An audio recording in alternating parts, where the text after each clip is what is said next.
ఈ పూల వెంకట సుబ్బయ్య వెలుగొండ ప్రాజెక్టును ఎన్నో దశాబ్దాలుగా కలలుగన్న మన స్వప్నాన్ని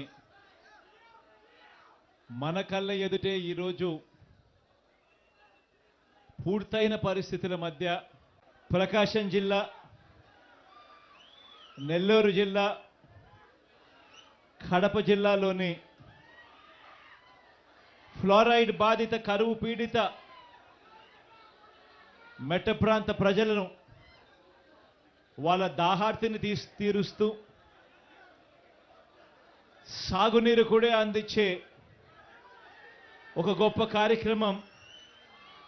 ఈ ప్రాజెక్టు. ఈ పూల వెంకట సుబ్బయ్య వెలుగొండ ప్రాజెక్టును అప్పట్లో నాన్నగారు, ఆ దివంగత నేత ప్రీతమ నాయకుడు రాజశేఖర రెడ్డి గారు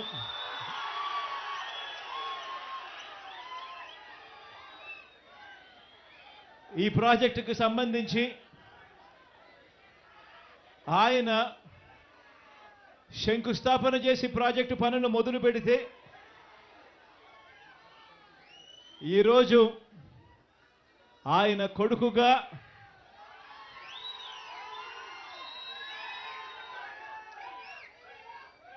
రెండు టనళ్లను కూడా,